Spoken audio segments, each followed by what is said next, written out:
Greetings on Remembrance Sunday, and welcome to Intuitive Reactions, the MENA Gulf Regions number 51. Last Friday, at the end of the UN General Assembly's 77th session, a key UN committee approved a draft resolution calling on the International Court of Justice, or the World Court as it is also known, to urgently render an opinion on the legal consequences of denying the Palestinian people the right of self-determination as a consequence of Israeli ongoing actions since the Six-Day War of 1967. The vote in the fourth committee, the Special Political and Decolonization Committee, was 98 for, 17 against, and 52 abstentions.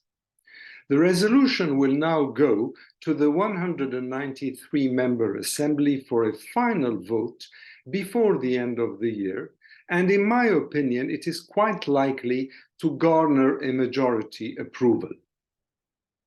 This draft cites Israel's violation of Palestinian rights to self-determination, and I quote, "From its prolonged occupation, settlement and annexation of the Palestinian territory occupied since 1967, including measures aimed at altering the demographic composition, character, and status of the Holy City of Jerusalem, and from its adoption of related discriminatory legislation and measures."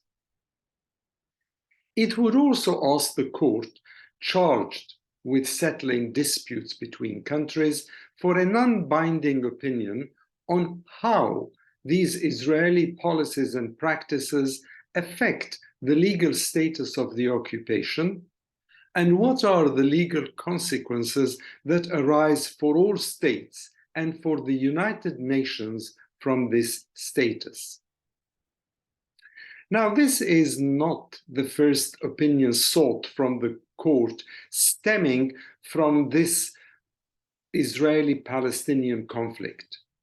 In 2004, the court said, and you might remember this case, that a barrier Israel had built, what I call a separation wall, mainly inside the occupied West Bank and East Jerusalem, which, along with the Gaza Strip, are territories Palestinians seek for their future state, that this barrier was contrary to international law. The draft, by the way, also demands Israel to comply with the court's 2004 decision and stop construction of the said wall, dismantle it, and make reparations for all damage caused by its construction, and I quote again, which has gravely impacted the human rights and living conditions of Palestinians. The call for a new opinion was one of 6 Palestinian-related resolutions approved by the committee. But before the vote, Israel's UN ambassador Gilad Erdan told UN member states that they had a choice on whether to support negotiations or to be an accomplice to destroying any hope for reconciliation and thereby perpetuating the Israeli-Palestinian conflict. He warned that involving a judicial organ, the World Court, in a decades-old conflict only to dictate one side's demands on the other ensures many more years of stagnation. By co-opting the court, he added, the Palestinians are given the perfect excuse to continue boycotting the negotiating table and perpetuating the conflict. So let me stop here and say, really? Here are 2 points that matter to me in this procedure. After all, the ICJ opinion is non-binding, and Israel will not give it much attention anyway, as it has not done through all previous UN Security Council and General Assembly resolutions. But what it does demonstrate to the whole world is the reality of where the conflict stands today. So here are my 2 points that I'd like to share with you. First, the rabble-rousing and vapid statements by the Israeli UN ambassador, who is kicking dust for the sake of obfuscation, in my opinion. Israel, it seems, fears such resolutions would render negotiations and dialogue difficult and would decimate the hope for any reconciliation between the two parties. So I say again, really?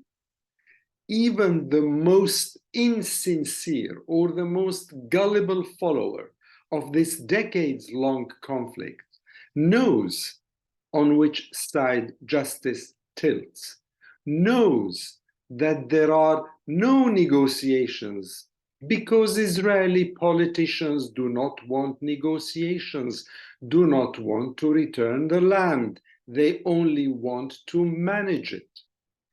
Any such person knows who is the occupier and who is the occupied, who is the victimizer and who is the victim, and also knows what international law says, grosso modo, about this occupation. It really doesn't take a Mandela, a Tutu, a Carter, a Gandhi even, to recognize the realities on the ground. In the words of the draft resolution itself, the Assembly would demand that Israel cease all measures that violate human rights of the Palestinian people, including the killing and injuring of civilians, the arbitrary detention and imprisonment of such civilians, the forced displacement and transfer of its own population into the occupied Palestinian territory, including East Jerusalem. Or, if I were to use my own less distilled words, it would object to settlements galore, evictions galore, extrajudicial killings, house demolitions, wholesale closures and curfews, uprooting of as many olive trees as possible, and also to the Itamar Ben-Gvirs of this world, who spew racist bile at every corner. So forgive me to say, really? But let me repeat here that Israeli political theatrics and tantrums are inconsequential, because the 98 yeses which helped passing the resolution, as for the 17 nays, which also, unsurprisingly, included the USA, Canada, Australia, Austria, and Germany, and also for the 52 who sat on the fence with their abstentions. Well, after 55 years of a conflict, if we start counting from 1967, this is sheer prevarication, in my opinion, and also disingenuous behavior. So to conclude, this is dense, I know. What I'm saying is dense because I'm quoting UN draft resolutions and I'm adding my own commentaries and thoughts on it as well. So it is less relaxed, less spaced out. But I believe that it is very important for people who follow me or who follow this conflict to realize what is happening today and to take this example and build their own perceptions and draw their own conclusions based on it. So concluding, let me connect this whole saga to one pungent reality.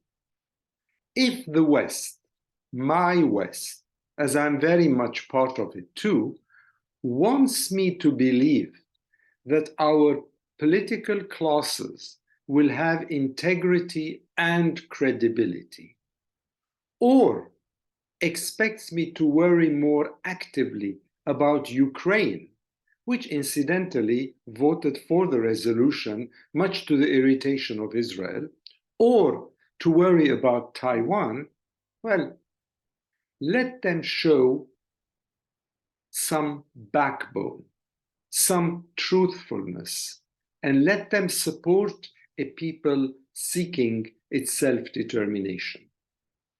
For me, the 52 abstentions and 17 oppositions to the draft resolution are more telling of our political order globally than the ramblings of Ambassador Gilad Erdan, whose boss, I hasten to remind you, might well soon be the likes of Benjamin Netanyahu, Itamar Ben-Gvir, and Bezalel Smotrich. Do I make sense, or have I already put you off? Have you turned down the volume or switched off this episode? Or are you perhaps trying to give some attention to what I have been trying to say by using this example coming from the United Nations Committee, an example on where realities stand? Well, I'm not going to add anything more. I've said enough. I'm sure there is far more that you could read up on it if you want to look it up. But let me leave you today with two quotations, since I mentioned the names earlier. Indira Gandhi said once, "You cannot shake hands with a clenched fist."